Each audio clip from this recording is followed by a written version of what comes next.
নমস্কাৰ বন্ধু বান্ধৱীসকল, মই জৰ্ণাই আপোনালোকক অসমীয়া বোৱাৰী পাকঘৰলৈ স্বাগতম জনাইছোঁ। মই আজি আপোনালোকৰ মাজলৈ লৈ আহিছোঁ পচতীয়া পাতেৰে মাছৰ জোল। মই ইয়াৰ বাবে কি লৈছোঁ চাওঁ আহকচোন। মই কেইপিচমান মাছ নিমখ হালধি সানি লৈছোঁ। পচতীয়াৰ পাত লৈছোঁ 10 খিলা, তাৰ মই পেষ্ট বনাই লৈছোঁ। এয়া পচতীয়া পাত। 3টা আলু বইল কৰি মই পিটিকি লৈছোঁ। পাঁচফোৰণ লৈছোঁ, শুকান জলকীয়া, আদাৰ পেষ্ট, নহৰুৰ পেষ্ট, গোটা জিৰাৰ পেষ্ট, নিমখ, ধনিয়াৰ গুড়ি, হালধি গুড়ি।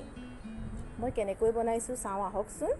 মই ইয়াৰ বাবে কেৰাহীটো গেছত বহাই দিছোঁ। এয়া কেৰাহী মোৰ গৰম হৈছে, ইয়াতে মই তেল দিছোঁ। ৰিফাইন ব্যৱহাৰ কৰিছোঁ। এয়া তেল গৰম হ'ল, মই এটা মাছ কেইপিচ ভাজি ল'ম। প্ৰথমে মাছ কেইপিচ ভজা হৈছে, এয়া মই টুকি ল'লোঁ। এতিয়া মই তাতে পাঁচফোৰণ দিলোঁ, পিঁয়াজ দিলোঁ। পিঁয়াজখিনি মই দেখুৱাব নহ'ল বাৰু, ভাজি ল'ম। পিঁয়াজখিনিও ভজা ঠিক হৈছে। মই ইয়াতে দিলোঁ নহৰুৰ পেষ্ট, আদাৰ পেষ্টটো দি লৈছোঁ। ভাজি ল'ম অলপমান। ভজা হৈছে ঠিক। ইয়াতে মই দিলোঁ আধা চামুচ ধনিয়াৰ গুড়ি।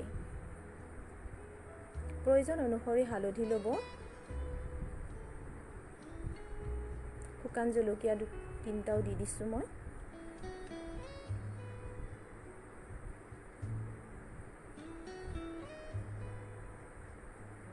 ইয়াতে মই এতিয়া বইল কৰি থোৱা আলুখিনি দি লৈছোঁ।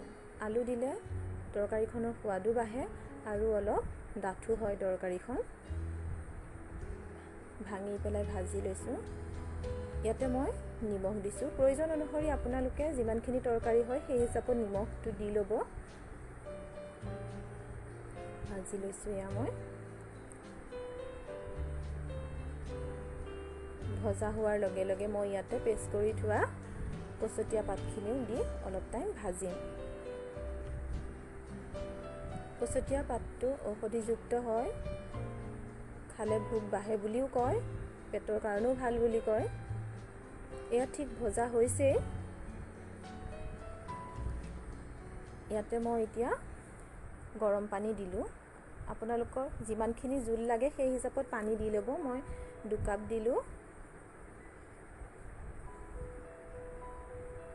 বেছি মই মছলা ব্যৱহাৰ কৰা নাই ইয়াতে। মই তৰকাৰীটো এতিয়া উতলিবলৈ দিম। এয়া তৰকাৰী মোৰ উতলিছে। মই এতিয়া ইয়াতে ভাজি থোৱা মাছ কেইপিচ দি দিছোঁ।